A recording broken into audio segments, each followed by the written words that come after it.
I've been very interested in the filmography of Makoto Shinkai ever since the incredible success of his 2016 movie Your Name. And although I very much enjoyed Your Name, I could tell there were still a lot of wrinkles to be ironed out. However, I felt encouraged because after I went back and watched every one of his films, I came away with the definite impression that he has slowly but very steadily improved as a filmmaker over time. And that perception would hold true through his follow-up to Your Name, Weathering with You, which I felt was yet another improvement. And now, admittedly a little late to the party, I'd like to talk about Shinkai's most recent film, Suzume. Is it yet another improvement over its predecessors? Not quite, but let me explain. Oh yeah, and spoiler warning for this movie and other Shinkai movies, so be warned. Something that's been a strength of Shinkai's work for as long as he's been in the industry is his incredible digital background artwork, which only seems to get more and more elaborate with each of his films. But maybe he just decided that whatever wizardry they pulled off on Weathering with You to make the backgrounds all deep canvassy and immersive was finally the limit of how good anime environments can look, because he definitely scaled back for Suzume. Now, the backgrounds still look incredible. Even Shinkai's standard background art is leagues more impressive than 99% of all anime, but Suzume definitely focuses a little more on other aspects of the film's visual presentation. Specifically character animation, effects work, and especially the usage of CGI. Now, I enjoy that this makes Suzume stand out in Shinkai's filmography, but I'd be lying if I said I prefer this over most of Weathering with You. And that's not me hating on CGI. I am probably one of the biggest advocates for CGI usage in anime, and I have a big problem with the reputation it has in and out of anime communities, but that's a video for another day.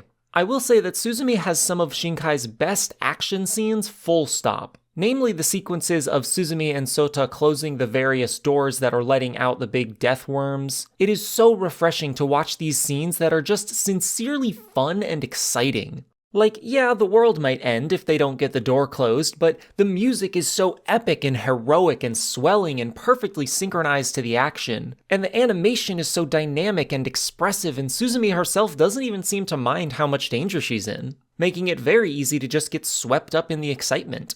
The movie is clearly aware that it can only get so serious when one of its main characters is literally a chair. That said, I do think that any more door-closing action scenes would have been too many. Particularly the first three, in Suzume's hometown, at the abandoned school, and then at the theme park, are very repetitive narratively speaking. After the theme park one, it's hard not to worry that the remaining 70 minutes will just be Suzume and Sota continuing to chase down Daijin, having the exact same scenes of build-up and payoff trying to, and then successfully closing the doors just in different locations each time. And it does seem like that's the direction the film is going, but then it thankfully gets the characterization train rolling again when we visit Sota's house and learn more about him. And I gotta say, I think Suzume's character of Sota and Suzume herself is done very competently. The trope of showing the audience the main character's bedroom as a way to quickly give attentive viewers the opportunity to infer a lot about those characters is one I will always be happy to see. And I really like how, in this film, they do that trope once to establish that Suzume is pretty messy and distractible, what with her disorganized room, but also extremely passionate about the people she cares about, what with the pictures of presumably her friends and family taped on her walls.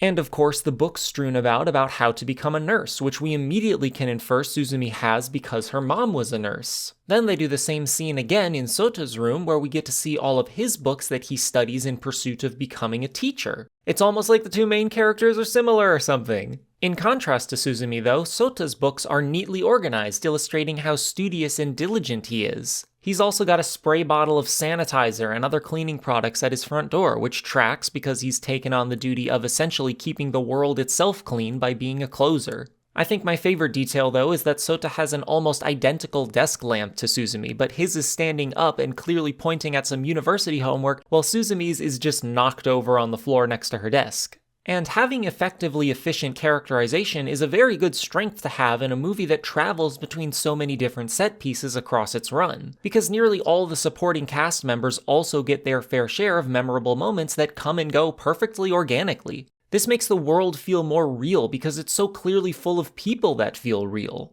And thus, when that world is threatened, the movie is able to create dramatic stakes. I will say, maybe this is just a difference between American and Japanese culture, but the most unrealistic thing to me about the side characters that Suzume meets throughout the course of her adventure is how willing they are to let this complete stranger into their home on a whim. One of them picks her up off the road while she has her children in the back seat, gets everyone McDonald's, and then lets Suzume babysit her children. That is possibly concerning amounts of trust. Oh yeah, and speaking of McDonald's, I finally get to talk about this. The reason the product placement is so prominent is because Makoto Shinkai did a brand deal with McDonald's which involved him and his crew animating a co-promotional advertisement for McDonald's and this film. And what's crazier is that this is not even the first time he's done this. Shinkai had directed a lot of short-form ads for companies completely unrelated to his movies. I cannot express how strange it is to watch a scene that is so clearly made by Makoto Shinkai because it is absolutely full of his artistic calling cards. Incredibly lush digital backgrounds, characters vaguely monologuing ad nauseum, transportation technology, etc.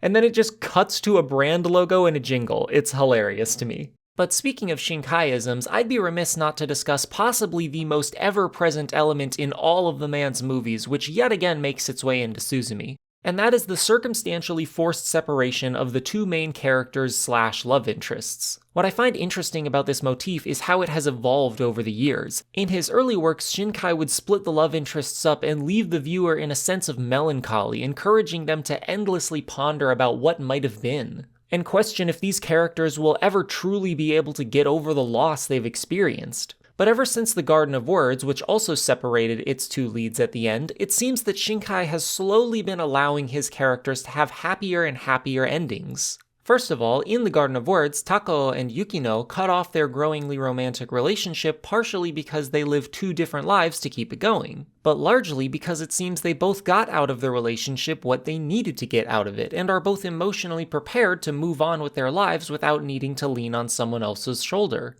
Your Name actually allows Taki and Mitsuha to reunite after what is, for my money, the most emotionally effective gut punch of a separation in Shinkai's entire filmography. Still, their reunion happens pretty much entirely by chance, whereas in Weathering with You, the main characters are given much more agency in their ability to see each other again. In that film, they literally decide to be together even though it results in an environmental disaster for Tokyo, and Hodoka returns to Tokyo 3 years after the primary events of the film once he graduates high school because he thinks he'll find Hina there, and he does. Suzume not only gives its characters agency to reunite, but it also lets them save the world. Talk about having your cake and eating it too. And this is where I have to start being a bit more critical of this film, because although I love me a happy ending, and I especially love that Shinkai seems to have a much more positive outlook on the subject matter of loss than he used to, I do think that it weighs down the emotional gravitas of Suzume. Like I mentioned earlier, Suzume never seems all that worried about the danger she's put in throughout the film,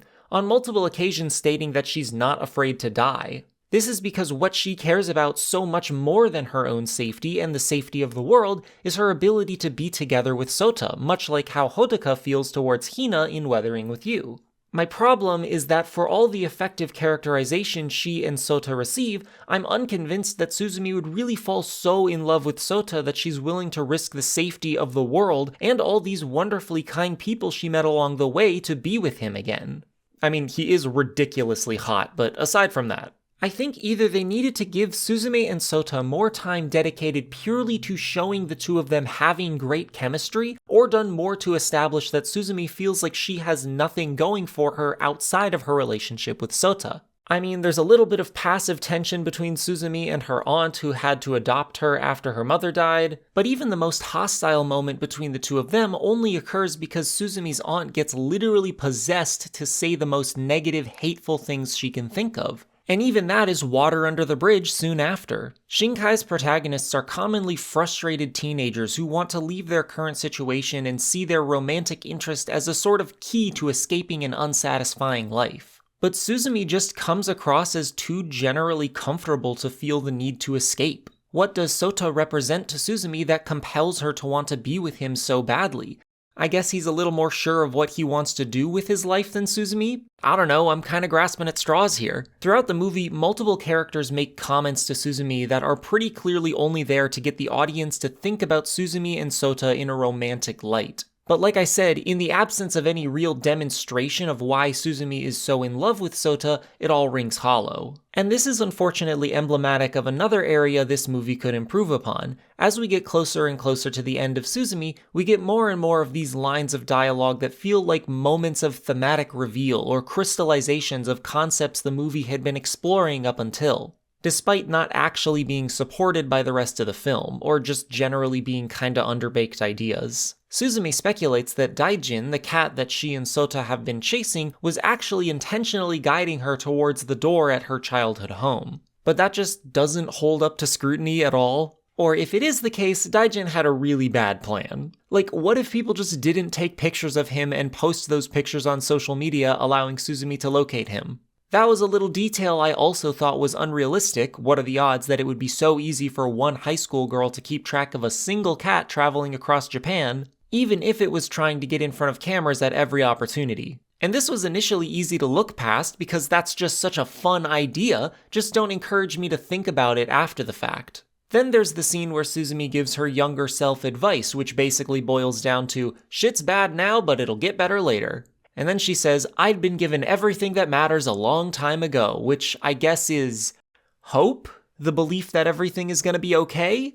I mean, yeah, that's a good theme, and it works as a response to the many doom and gloom endings of Shinkai's earlier movies, but ultimately I feel that it's just paying lip service to the idea rather than fully exploring it throughout the film. The actual content of Suzume is really just a solidly constructed and executed adventure/character drama. And this is a very fundamentally well-crafted film. I think it just aims to be something much more than that, and it doesn't quite get there. I am convinced Shinkai is capable of making a masterpiece. Although I don't think Suzume is it, I have no doubt that he'll continue to learn and improve in his next project. And despite my criticisms, I still quite enjoyed my time with the newest film from anime's most mainstream foot fetishist. Yeah, you thought you could get away with it, Shinkai. You thought you could sneak this past me? Nuh-uh, not after Garden Awards you can't. I'm kidding, I don't mean to yuck anyone's yums. Also, can we all agree that when referring to Sota in his chair form, we call him Cherald? Thanks.